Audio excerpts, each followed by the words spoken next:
Well, I noticed, Faust, that your brother, Tony, preceded you to the Cornell Law School by a good number of years. I'm wondering whether there was a lot of law in your family. In other words... No, my brother was the first one in my family to go to college. My parents were both Italian immigrants. My father never finished grammar school. My mother finished high school, and they met here. And 2 sons they had. First, my brother, Anthony, and he was 12 years ahead of me. Then I was born in 1932, a Depression baby. Mm-hmm. And so he graduated from Cornell in 1948. And I didn't come as a student, really, until 1957. Now, you went to the University of Toronto as an undergraduate, and had you contemplated Cornell, or why Toronto? Was that... Yeah, I went to Toronto because the high school I went to in Rochester, where I grew up, was taught by the Basilian Fathers. Mm-hmm. St. Michael's College in the University of Toronto was also taught by the Basilians. They're a teaching order. They teach in just a few schools. And so I had that, I heard about them then. Then the price, because the Canadian government financed the education, the price for me to pay to go there at the time I went was $600 for room, board, tuition.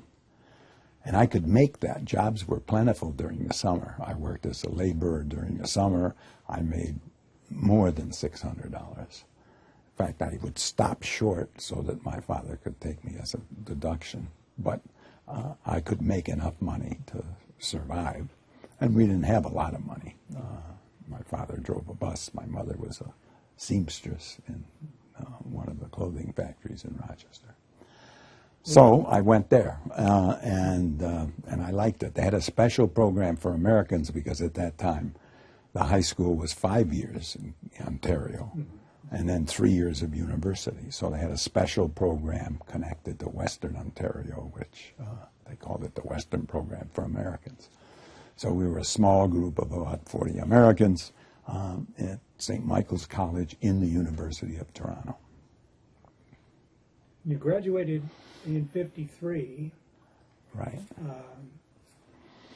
The Korean War, there was the armistice that ended the Korean conflict shortly after you graduated. That's right.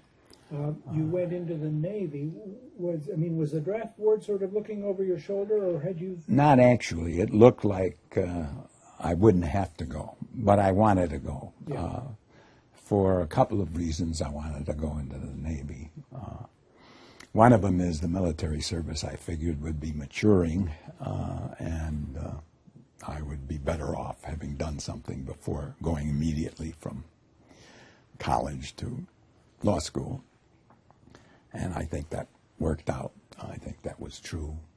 The other reason was the GI Bill, which would be helpful afterwards. It wasn't as good as the World War II GI Bill, but it was still quite helpful. And a third reason was I was kind of in love with the Navy. I was in love with ships, and I had gone when I was 14 with my mother to Italy on an ocean liner right after World War II. And we stayed there to visit my grandmother, who had a heart condition and was expected to die any time, so my mother wanted to be there. And that was the first time you could go after the war, and that's when we went.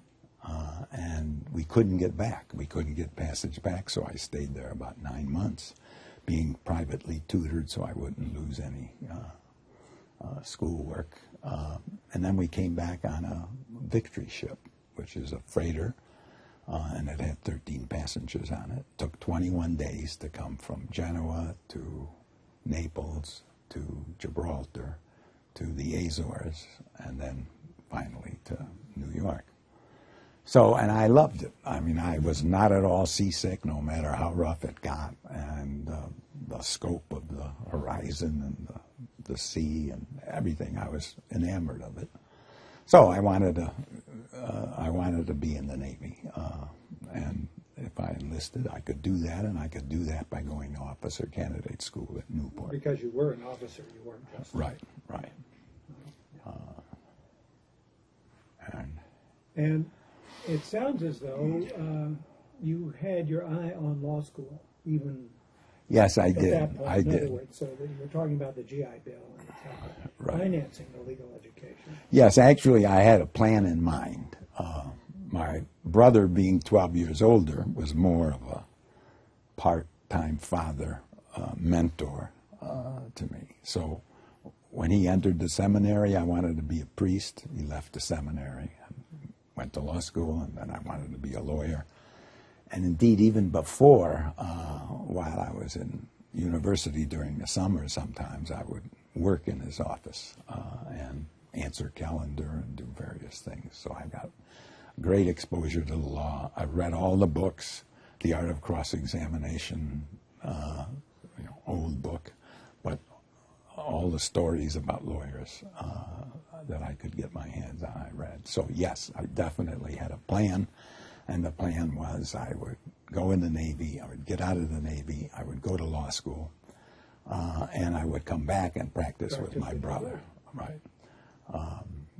Which you did. I did that. There were a few breaks in between, but I did do that. Now, so after 4 years with the Navy, then you came to Cornell Law School.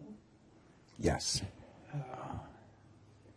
The tuition that first year was $1,100 for a year. Okay, I don't remember Did the that. GI Bill cover that? I don't think it covered it completely. But you were able... But it helped. With work and the GI Bill, you were able to get through law school without big debt, or... Yes, it helped that for the first year, I never even thought of asking for money. The idea that there would be scholarship money available was foreign to me. So at the end of the first year, because I did rather well in the first year, and I realized that all my classmates, or a lot of my classmates, were getting some scholarship money. Cornell did I have decided some national scholarships at that point. I decided I'd ask for one. Of in relation to tuition, a fairly significant amount. Yeah. So that worked out well, and yes, I was able to, with working during the summer, and with the GI Bill, and with the scholarship help, it worked out. And you also won some prizes, the Fraser Prize and the Moot Court. Oh, that's right. I remember that. Court. The Moot Court for us was kind of funny because it was supposed to be $50. But when Gray announced that I was the winner, he announced the prize as being $500. And he would not, I didn't want $500 if it was only $50, but he absolutely insisted that he had to live up to his public statement. And I got $500 for that. So that worked out well. I finally took it. Reflections on the law school that you attended. As I count the pictures in the yearbook, there were 70 in your class. Yes, it was... 2 women. One of them was on the Law Quarterly at the same time you were. Okay. She was actually a class ahead, and had, I think, deferred a year. So in my entering class, which I thought was somewhere between 70 and 80, there were 3 women. 2 of them left after the first year, and 1 graduated with us. And what I remember was that our class was small compared to the previous class. The previous class was 120, and we were only in the 70s. And I remember Gray, the dean, Thorance, telling us that we were an experiment in excellence, that only the brightest applicants had been selected, and even though there were many others who would make it, they were excluded. And we felt very proud. Later, of course, I learned that this was known as the admission office folly, because they had miscalculated the yield completely. And I found out the next year, when the entering class was 120 again, that apparently the experiment in excellence had failed. Leibowitz was doing admissions at the time? No, actually, I believe Paisley was in charge. Yeah, Paisley was in charge. I don't know who did the mechanics of calculating. But you appeared to have thrived in the law school environment. I mean, you enjoyed law school? Oh, very much. I loved it. I mean, yeah.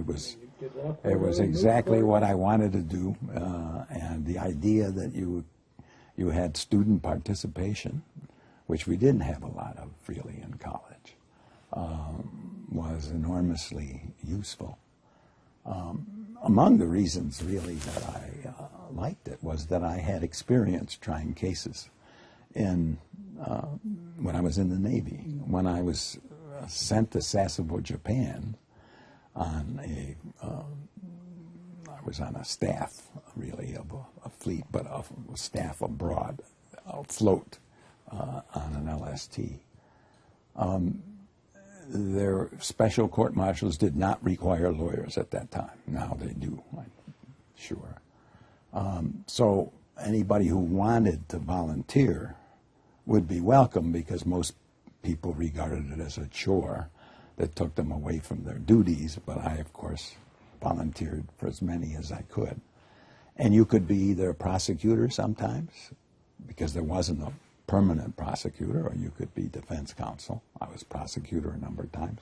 I was defense counsel a number of times. So I loved that experience, and indeed from Sasebo in the Navy, I went to the Naval Justice School, which was a roughly 6-week to 2-month course at Newport on naval justice and court martials and the rest, and the law of the Navy, the military justice system. Then after that, never tried another court martial, but it was a good experience. And so in law school, I loved it. It was building on what I expected. We had some very good teachers. I was going to ask about the teachers. Yeah. I was going to ask about teachers that really had impact on you as you then entered practice, and then perhaps were models in one way or another as you came back to Absolutely. Schlesinger, of course, was a luminary, and all the students who took his courses loved him, and they tended to take his courses even though he didn't really teach, at that time, civil procedure. He taught conflicts. A lot of people took conflicts because he taught essentially the law. He taught a lot of procedure in that course, a lot of contracts, a lot of torts. And so he was a little different because he was very much a lecturer. And then there was Joe Sneed at the time that I was there, who taught us contracts. He went on to eventually to Stanford and then the Ninth Circuit Court of Appeals. And he was magnificent, Socratic teacher, great hypotheticals.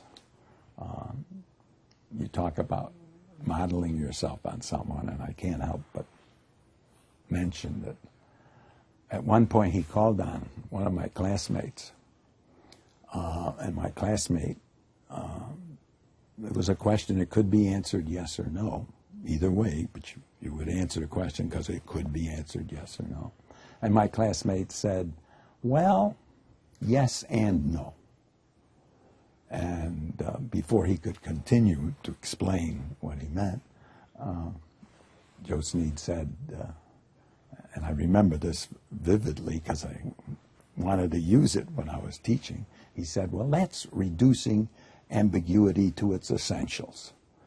And so as I taught I was waiting for somebody to say yes and no so I could quote that. And the first year went by and no one answered yes or no. Second year, 47th year, no one ever allowed me to use that phrase or invited that phrase. So he was certainly a model, if you were going to. And then Hogan and McNeil came during the period, and Roberts, and they were excellent teachers. Not everybody was a good teacher. And one of the inspirations that I had was when I taught, I didn't want anybody saying about me what we used to say about a couple of the teachers. There weren't many of them, but there were a couple. Did any of your teachers have a cast of characters with which they populated the hypotheticals in the way you famously had? Spano and Madge and the rest. No, not that I can remember. I should explain that. Can I jump ahead and just ask where sure, they came from? Sure. Where they came from. And as well, I mean, not just the characters, but that mode of teaching, because that really... Well, my theory was, if you're going to pose a hypothetical, at least orally in class, saying the plaintiff and the defendant was not quite as vivid, saying, Abel and Baker, or Abel sued Baker, that's not very vivid.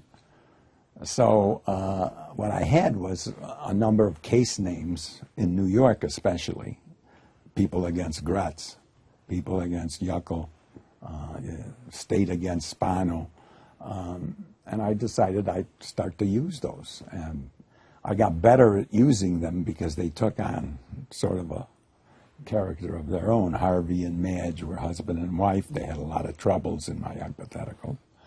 And the students seemed to enjoy them. I felt some guilt because at one point when I was giving our convocation speech, I told one of the classes that I was going to retire. After this class, I was going to retire Gratz and Spano and Del Vecchio and those hypotheticals. And I couldn't do it. I mean, I went with different names the next year. It wasn't the same.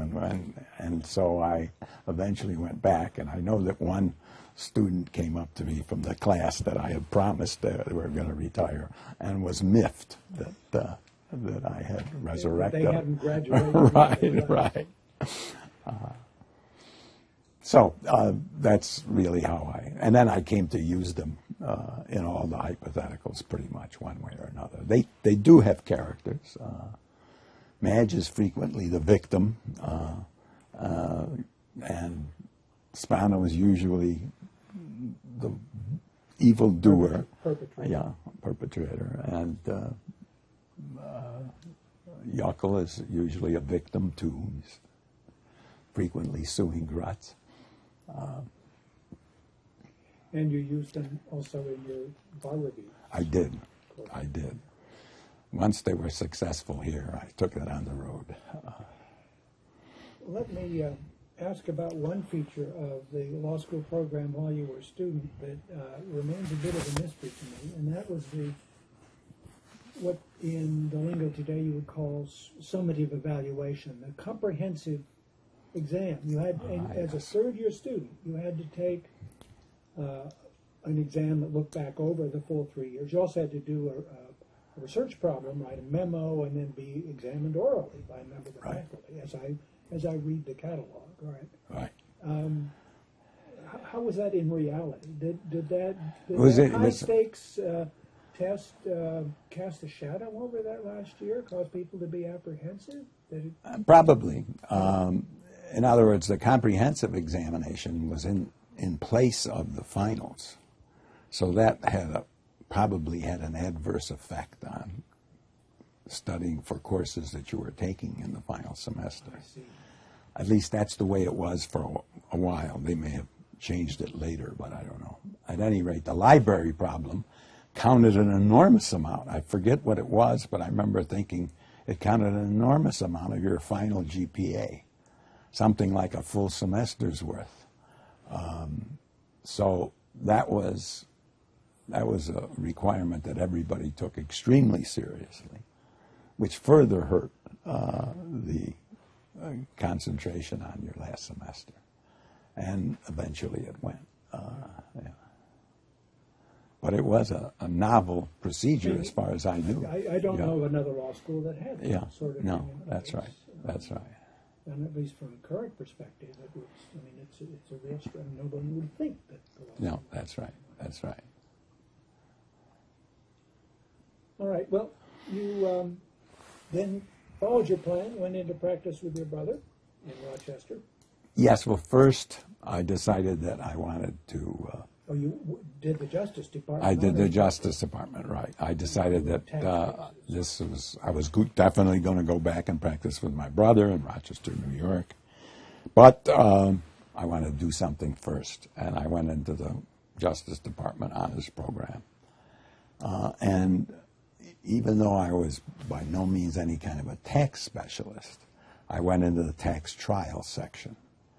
And I asked for that specific section. Usually you could ask for the division, but you couldn't ask for the section in the division. So I could ask for the tax division. And they offered me a position in the appellate section, and I said, no, I didn't want that.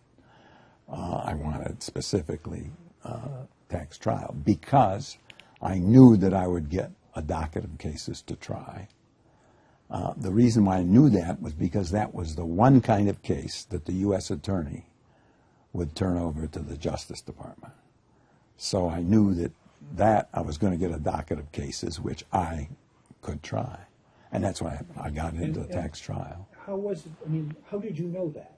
Was that? I knew that really because there was someone in the preceding class on law review who told me that. And I checked it out, and it made sense. So if you went with the criminal division, you weren't going to, you weren't going to try cases. The U.S. attorney was going to try cases. Civil rights division, really same thing, by and large. The occasional case somebody might try from the Department of Justice.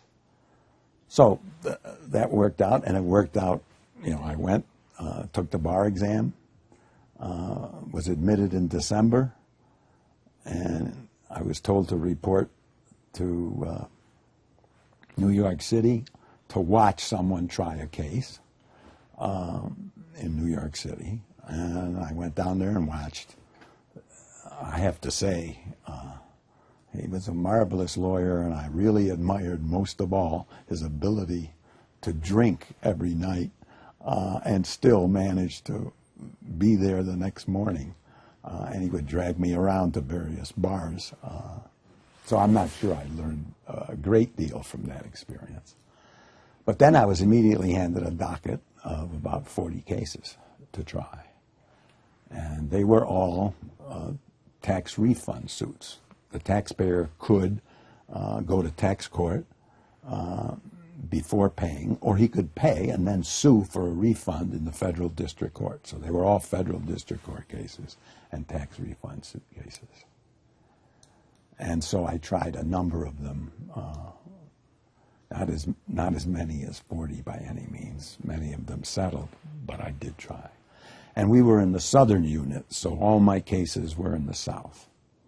Trying cases in the South to a jury during this period in the 60s was not an advantageous position for the government. For these guys from Washington, and what are they going to do with the money? They're going to send civil rights workers down here, and not everybody made that summation pitch, but there was a lot of that. That sounds, I mean, this step in your plan sounds as though you knew pretty well that you wanted to do litigation. Yes, I did. It was the most exciting part to me in that time. And what was the nature then of the practice that you joined with your brother? Yes, did it was. Have a fair amount of litigation? It did, in a sense. but it was basically, my brother's practice was essentially high volume, but small economic practice. No big corporations, really, some corporations, but no really big corporations, no great number of very wealthy clients. So it was a country lawyer's kind of practice in Rochester, which is what most of the firms of our size would have. And, payroll was never absolutely assured from week to week. It depended what came in. A good number of personal injury cases. And then I volunteered for assigned counsel cases on the criminal side. Defense. Right. And he had a lot of cases that were ready to be tried, but which he had put off, which means they were probably not the best cases. And what I did was get rid of a lot of files by pushing them to trial, whether we won or lost. Those cases shouldn't be sitting there. And so I tried those cases, and it went well. And I developed a pretty good reputation in Rochester for trying cases. You ran for school board. I did, right. I dabbled in politics. That was initially a way to get business, I suppose. I had a number of clients. What I enjoyed about the practice more than anything else, I think, was the fact that I felt as if I made a difference. One of the things I left out in my history was the fact that during the summer, while in law school at the end of the second year, the idea of working for a firm, looking to employment with that firm, was not a big part of the practice or the recruitment process. But Gray got me a job with Skadden Arps and during that summer. And Skadden Arps was then 27 lawyers in New York City. And they worked very hard, and I worked that summer. And it was clear that they could offer one person a position. There was somebody from Harvard, there was somebody from Yale, and me from Cornell. And Gray told me, now don't let the law school down. So I got the offer, but the only reason I got the offer was because I just outworked them. In other words, nothing like, they would be assigned something and they would say, well, I've got tickets to the theater. Well, I didn't have any tickets to the theater. I just worked. And I was lucky that some of my research paid off, and they made me an offer, but I turned it down, ultimately. They spent some time chasing me, actually, afterwards. But I turned it down because I thought if I took this job, number one, half the partners were divorced. And this was an era where that wasn't so common in other So you saw settings. Yeah, right. And that I would probably work very hard in this environment. And I wasn't sure. I remember going down the elevator during the summer and talking to the elevator operator and telling him, this was 10 o'clock at night, and telling him, there's a lot of activity for 10 o'clock at night in this office. He says, this is nothing. You should see the way it is during the regular year. This is the summertime. So I figured I was willing to work, but I figured this was going to badly affect the quality of life. And most importantly, I suppose, I didn't feel as if I would really be making a difference. If they had me and I died while I was working on a project, they'd just hire somebody else who could do it just as well. In Rochester, the practice was different because I felt as if I wasn't helping them, they wouldn't get the same kind of help because it wasn't so economically feasible to give them the effort that I was giving them. And so it was very satisfying to me to help people that I thought would not get this kind of help but for me. So that was a very satisfying kind of practice. Now, there was another side to it. The other side was there were limits to the extent that you could pursue a matter because of the economics of the situation. So you would have a very interesting legal problem, and you would love to be able to spend a week on it, but you couldn't afford to spend a week on it. And to some extent, that led to my entry into law teaching. Were there just the two of you and your brother, or were there others? There were others who came and went, actually. Right. Ultimately, it was Rossi and Rossi. And I have to admit that Italian families tend to stick together. Right? My mother was shocked when I decided to leave Rochester and go so far away as Ithaca, New York, to enter law teaching. I mean, she really was distressed, and she would say things like, "I can't believe it. My son giving up this profession of being a lawyer to become what? A law teacher?" You know, she made it sound as if becoming a law teacher was like becoming a male prostitute or something. Although it wasn't so bad, because she didn't threaten to put her head in the oven as she did when I told her I was going to marry Charlene, a non-Italian. But it was a very Italian environment. And for me to leave my brother and sort of the family practice, so to speak, was a shock to her. But we had a kind of a sibling rivalry going. He grew up during the Depression, and he tended to treat files as if they were cans of inventory.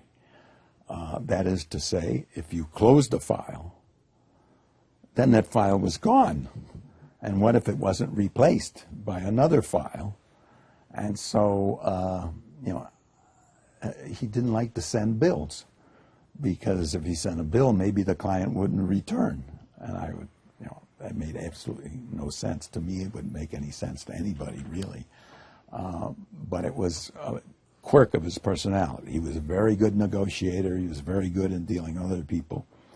But in organizing a law practice, right, he was not very good. So we argued a lot about that. I said, we send a bill, and if they go elsewhere, we play golf, or we do something that we want to do.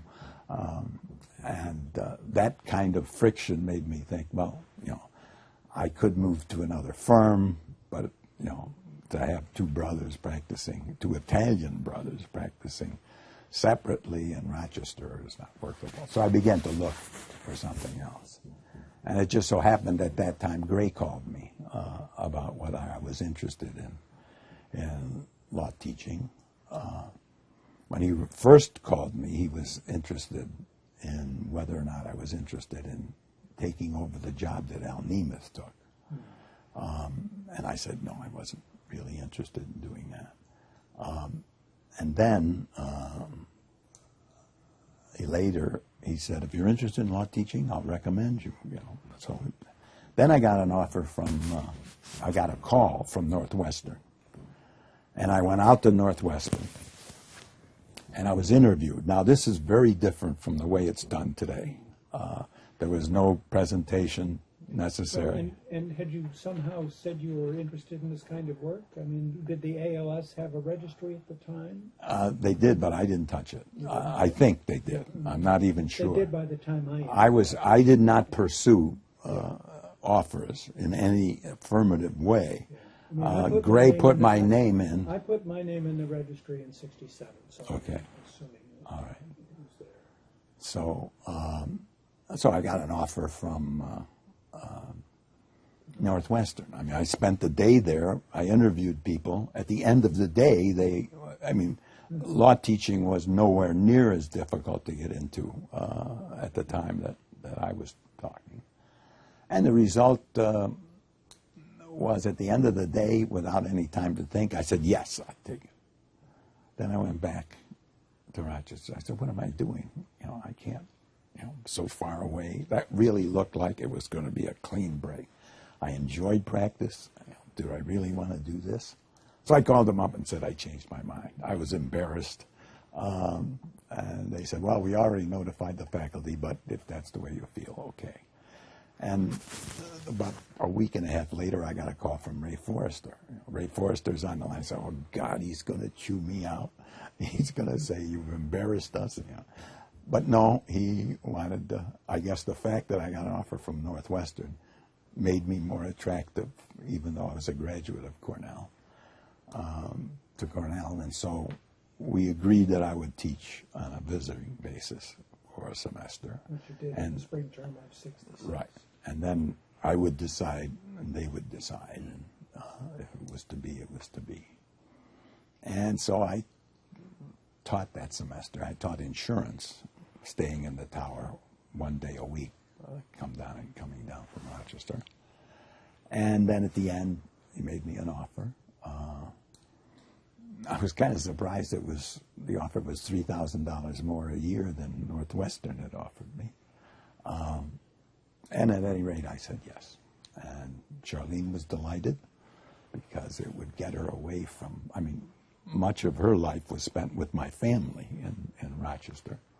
And so she was happy.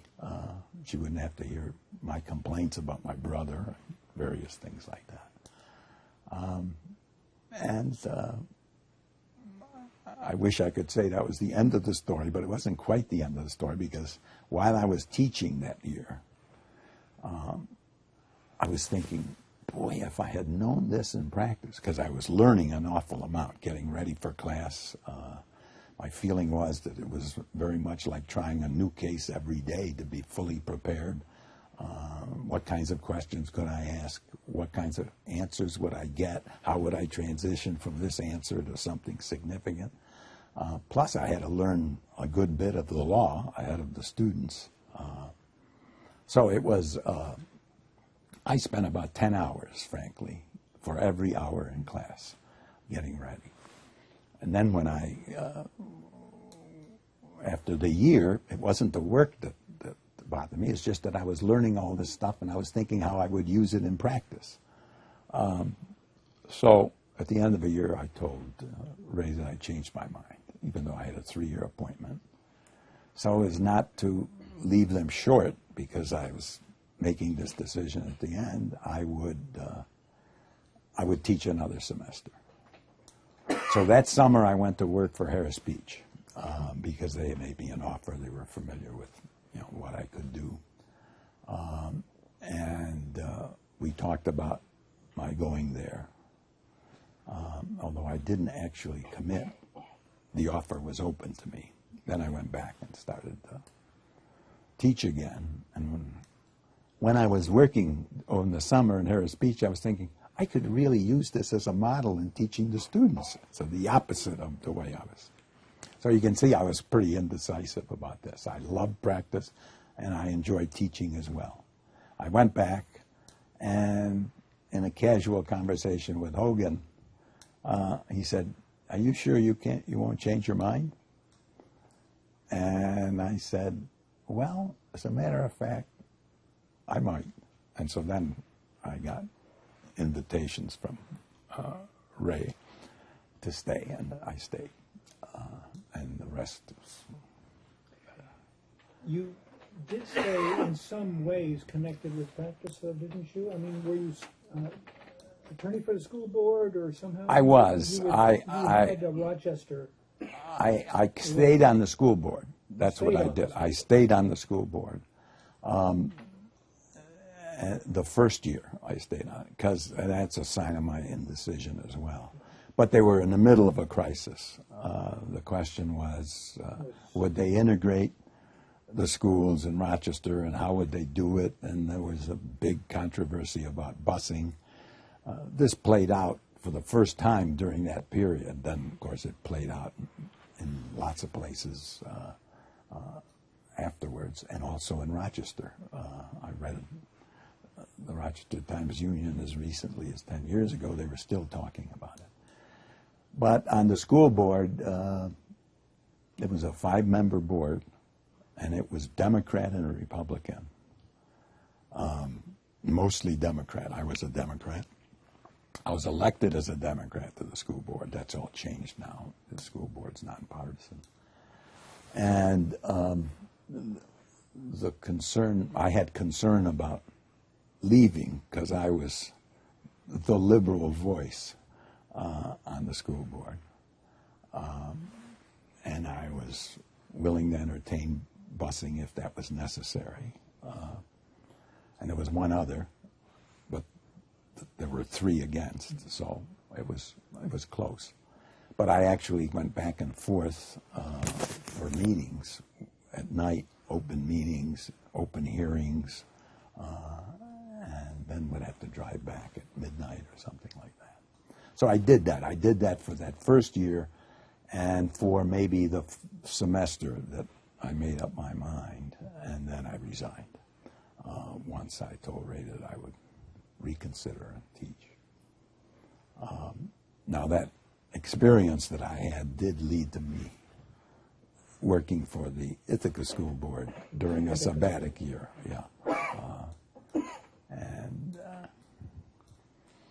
and that was interesting because I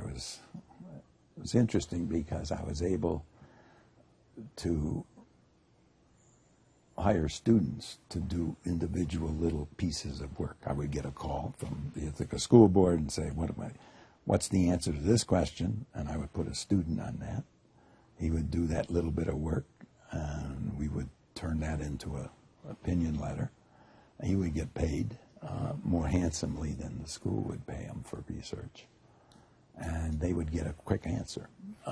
So that worked good for a year, but once I wasn't on sabbatic anymore, then, Now, from the very beginning, you taught insurance torts evidence that first year, and you stuck with evidence throughout. I did. You also were moot court advisor. Yes. And practice training coordinator. Yes. So yes. And I guess I see a continuity in your teaching. And I don't know whether this was planned on your part or a response to things you enjoyed doing. To have a fair amount of your teaching be skills-oriented, practice-oriented teaching. Yes. It's true, and then there was the Auburn Prison Project that I did with Gray, which was probably... Can you talk a bit about that? I mean, how did that come about? Actually, Gray put it together, and so he and I ran this project, and it was a wonderful project. As long as we had a grant, it was a wonderful project because it was an enormous... we had 8 students, essentially, and no more than 8. We had the entire Auburn prison as possible clients. They had to apply for our services, and we could go through their description of their case, and we would pick the best. And there were some great cases because we couldn't lose. The Supreme Court had decided that you had to advise and provide counsel for misdemeanors, and Florida never did that. So we had a bunch of people who were sentenced and were entitled to be essentially retried or resentenced. So it worked very well, and it was a one-on-one basis. That is, the student would do the work, and we would go to court together. If, for example, it was a resentencing, we would have to talk to the judge. We would talk, the student and I, together about what we would tell the judge, why he couldn't really or shouldn't really resentence him to the same amount that he was originally sentenced to.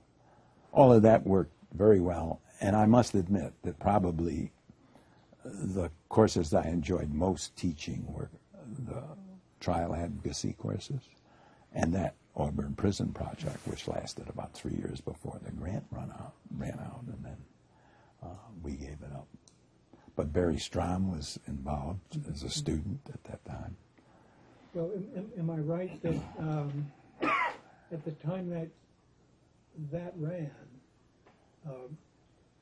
clinical education for credit at this law school was just beginning.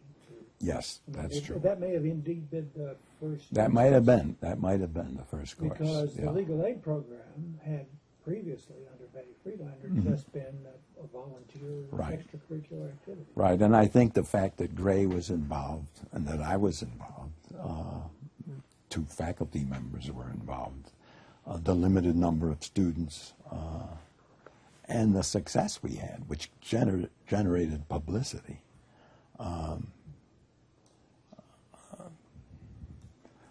The New York Post had a headline, co-ed freeze con, freeze, F-R-E-E-S, freeze con. And that was one of the cases that we had. And I remember that very well. And she did a magnificent job on that case. And then the con got out and apparently hit on her a little bit. And we had to shut them down. Practice training? At the time you became responsible as coordinator, it was staffed by lawyers. Yes, it was. It was. It was staffed by lawyers. One of those lawyers was a classmate. Yes, that's right. Bruno Colapietro was one of the teachers. And the idea was that it was a kind of a writing course where you would teach how to write, but it had a strong practical research component. For example, my first exercise when I taught it, I taught one of the sections, when I taught it was an opinion letter. And because of my school board experience, I had something to draw on. And I told them what the problem was, and I wanted to know what the answer was. And you would get back opinion letters, and then I would ask them, for example, to put down the hours that they worked on this. And then based on the hours, I would say, you're going to charge the client X number of dollars for this, was indecisive answer, unclear, maybe answer. We've got to do better than that in this law firm, that kind of thing. And I'm sure it was useful for them, but there wasn't. There were problems. One of the problems was inconsistent grading between sections. Some took it very seriously, but finding people who would give the right kind of problem. So give it the right amount of time. Right, give it the right amount of time and effort was difficult. Bruno did fine, as I knew he would, but some of the others... And had a long run in that role. That's right, he did. He really did.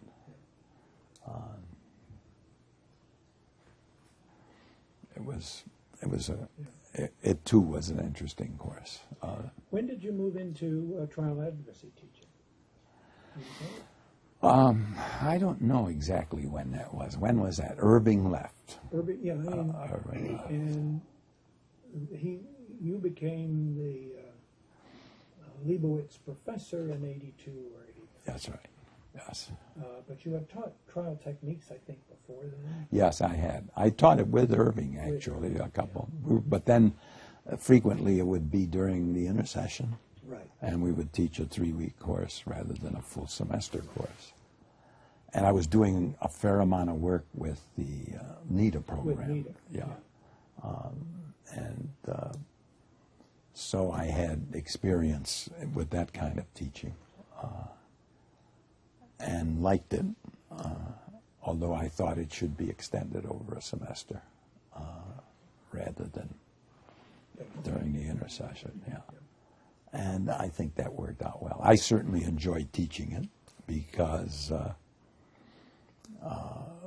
mainly because you could see the improvement from week to week. Some students couldn't formulate a question, and that's the way they would start. And then they would, the next week, be progressing so that they could formulate a question, and the next week they could conduct a decent direct and cross-examination. And the students loved it. It was a change of pace, I guess, from the traditional law school course. So I was, and I, because of my contact with students in this course, I got to know some of them very well. And you would see some real talent. Steve Robinson was an example of that. And there are about 2 or 3 others. Mark Solomon locally was very good. In fact, I think they were both together in the class that I had in trial advocacy. And when you found someone special like that, did you get in ways involved with their careers? I mean, would you be putting them forward to prospective? If they wanted me. If they wanted me to do that. If they had their own path carved out, right, as some of them did, right, then I would offer to help. Right. And my grade would tell them that I would be willing to do that. And some of the students who would excel in that course, in that kind of performance setting, would be students who would not otherwise be excelling in law. That's very true. That's very true. Some students really found themselves professionally. That's true. That's very true. That's very true.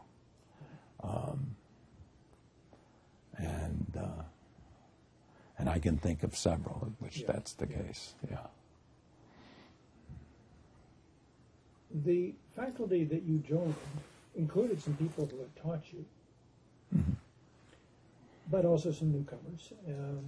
But it was unusual at the law school at that time to have people like you who were just starting out teaching. Did you feel pretty much alone, or was there good exchange with other sort of junior faculty people? Yes, there was good exchange. They were supportive, and Ober, McNeil,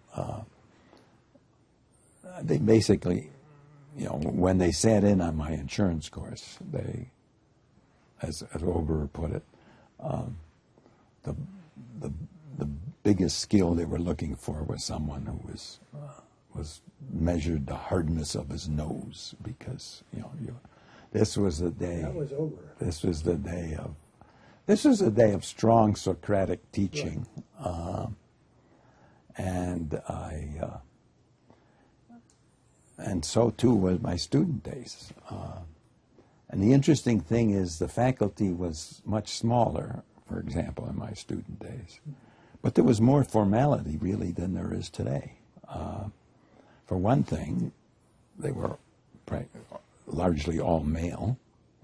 For another thing, you would call on people by their last name. They would say Rossi. It was a little bit like a boot camp. And my theory is that the advent of women civilized the process and had a tremendous benefit. Once it was, I think when the group was small, then there was a defensiveness on the part of our women students. But once the numbers became larger, then what surfaced was a more gracious attitude. So that in the day when the faculty was smaller, if your door was closed, it would be unusual for anybody to knock on it and want to talk to you. If your door was closed, that meant you were busy. Don't bother me. That's what I remember from my student days and from the early days of my teaching. And it's much, there's more interaction now between students with a larger faculty. For one thing, it's got its share of young people, which is always helpful. Second big thing, I think, in the atmosphere is that we have a terrific staff which serves students.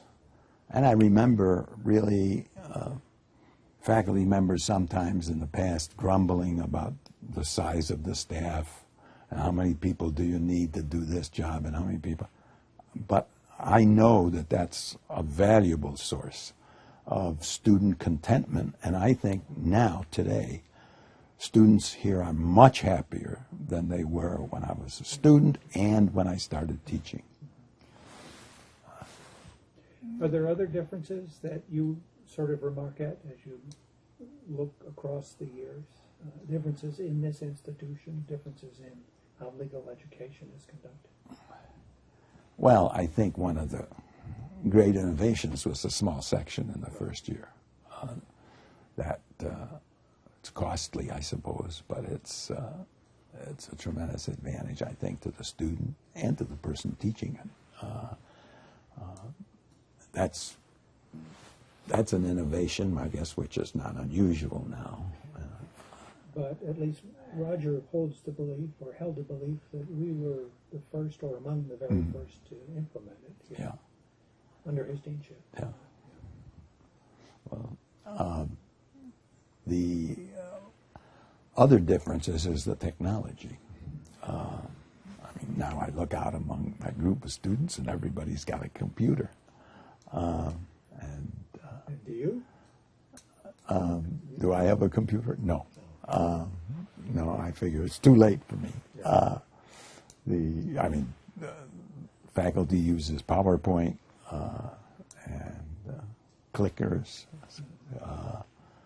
for participation, all of which I guess I'd love to learn to use, but as I say, it's too late now. So I used the blackboard, and of course I use the blackboard. Then when I walk out, I turn around and look at the blackboard from the back of the room, and I can't make it out very well. Now, it may be my eyesight as I got older. But, what else? Well, there's some other threads I'd like to pull, Sure. But I don't want to interrupt. No, go ahead.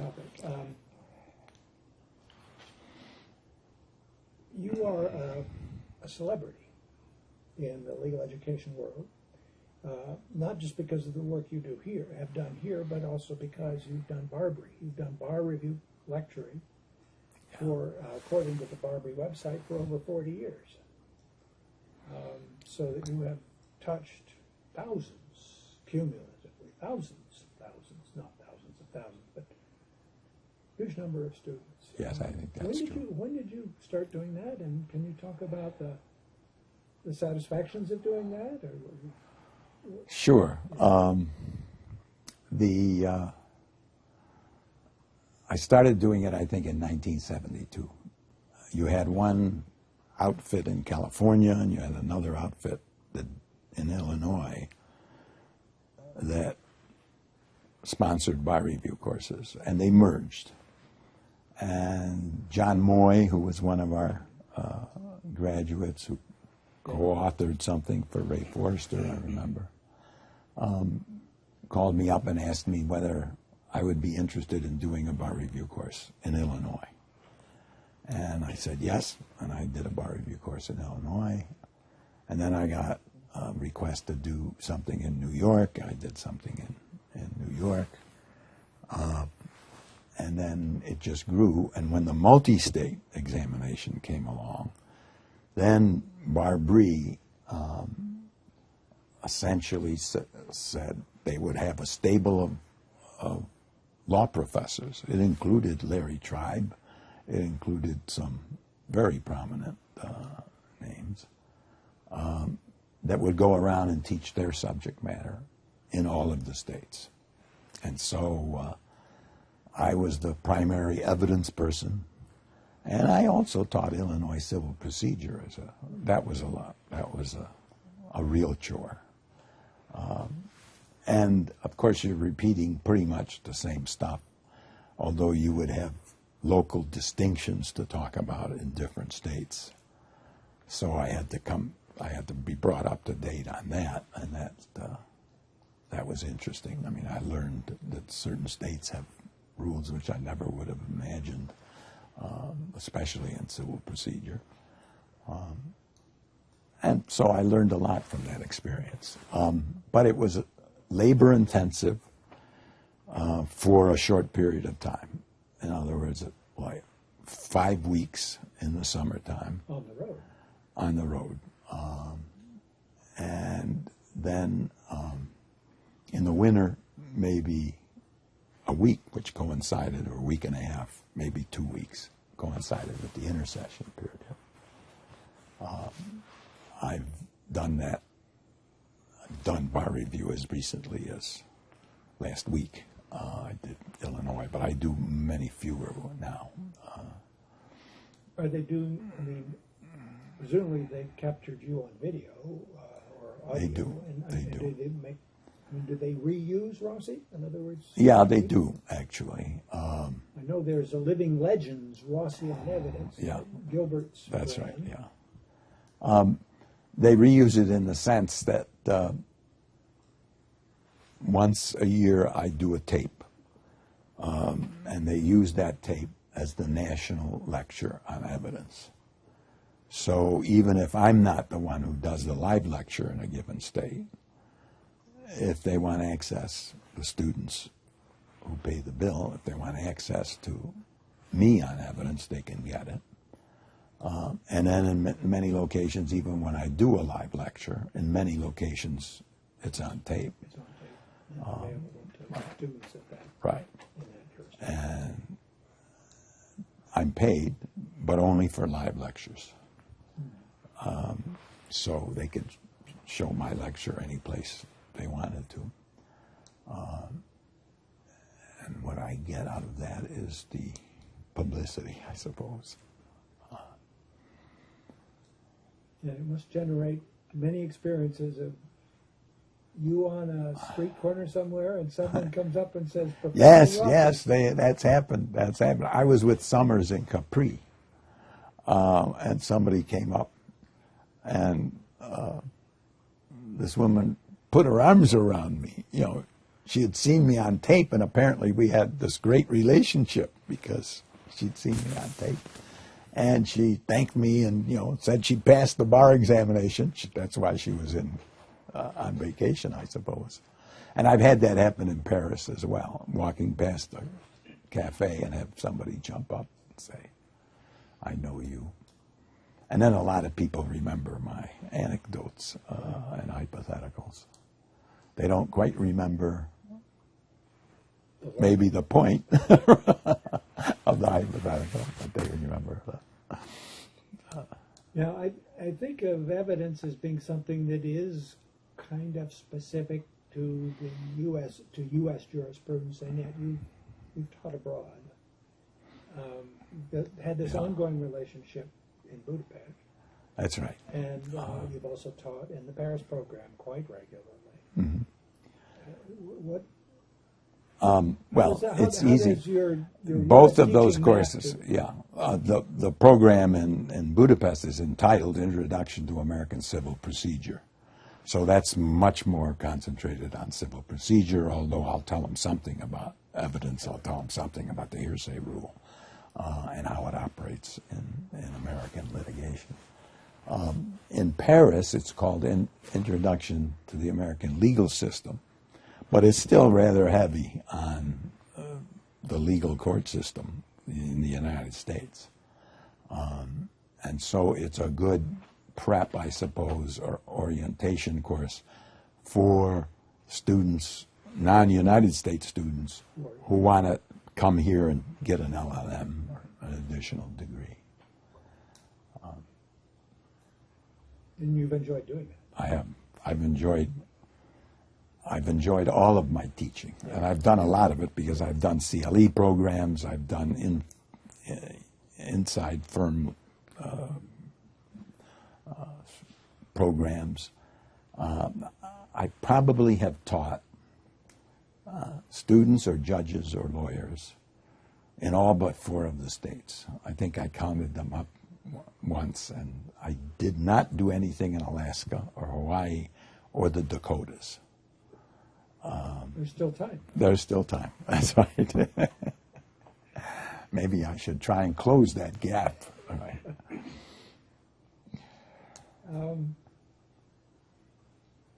Evidence reform has been something that you spent time on.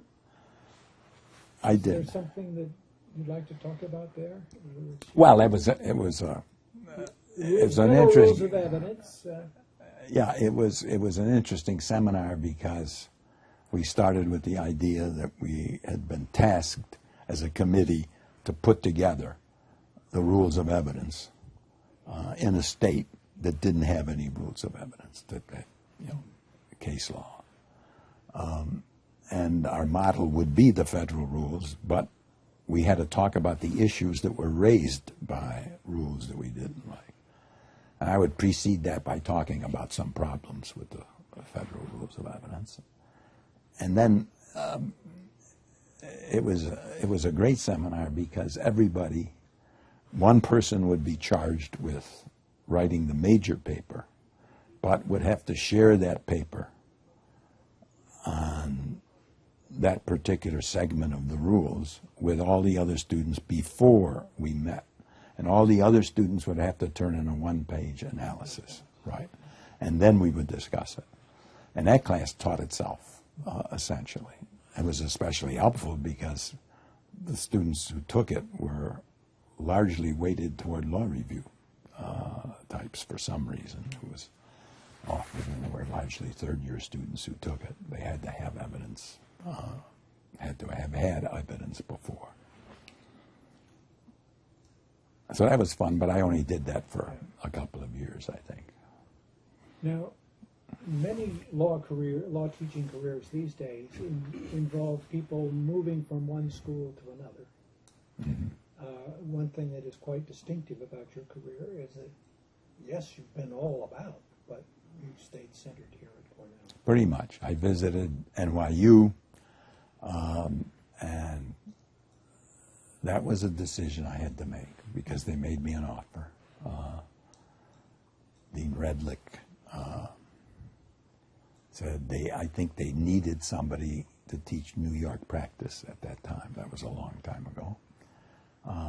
And did I want to stay in New York? And I had a wonderful visit. The boys had a great experience, my sons.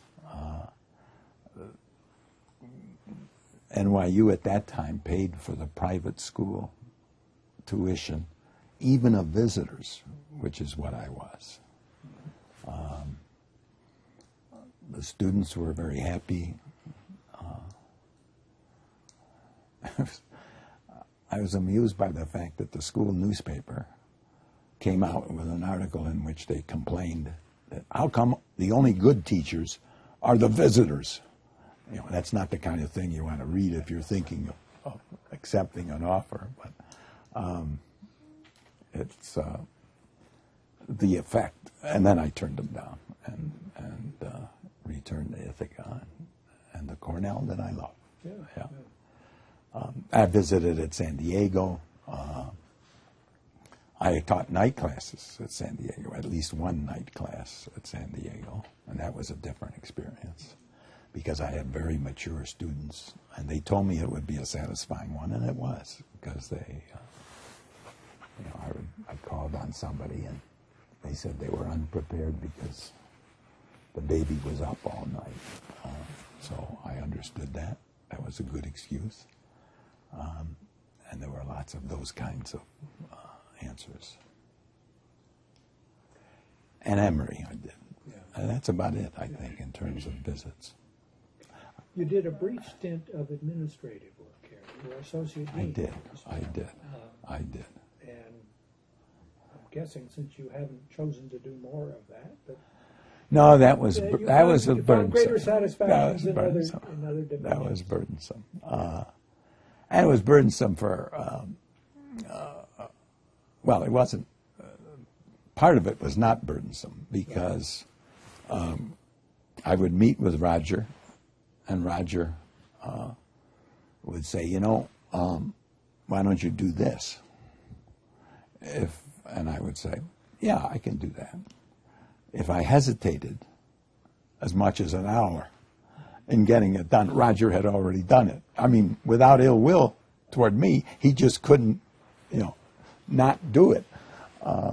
So a lot of my tasks, most of my tasks involved fielding complaints about faculty members and even Roger.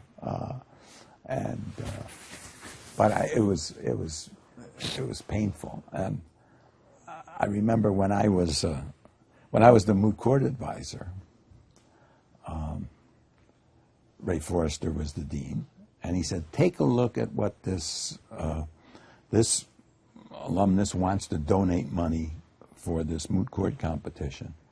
And why don't you take a look at the file and make suggestions for who should get this award? So I looked at the file, and it was an enormous exchange of correspondence between Ray and this alumnus about what the standard should be for. And I remember looking, I said, Ray has spent all this time on this particular issue. It wasn't a huge amount of money we were talking about here. And I thought to myself, this is what administration is like. And I could understand why it's a burdensome task. And you, of course, would know it because you were the dean.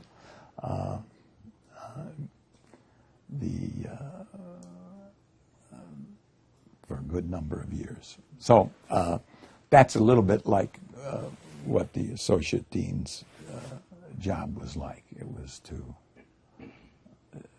field complaints from my colleagues about the dean or others on the faculty. And I didn't like that. And it interfered with what I did love, which was teaching. Yeah. Well, I think we're at the point where I would say, Faust, what haven't I asked you to talk about that you wanted to talk about? I'd like to. I think we've covered it all, actually. It sounds like it's been a very satisfying. It has been. It has been. As I said in my retirement thing, I think I made two good decisions in my life. Brilliant decisions. One was marrying Charlene, and the other one was coming to Cornell. Yeah. Great. Okay. Thank you for doing this. Thank you for having me.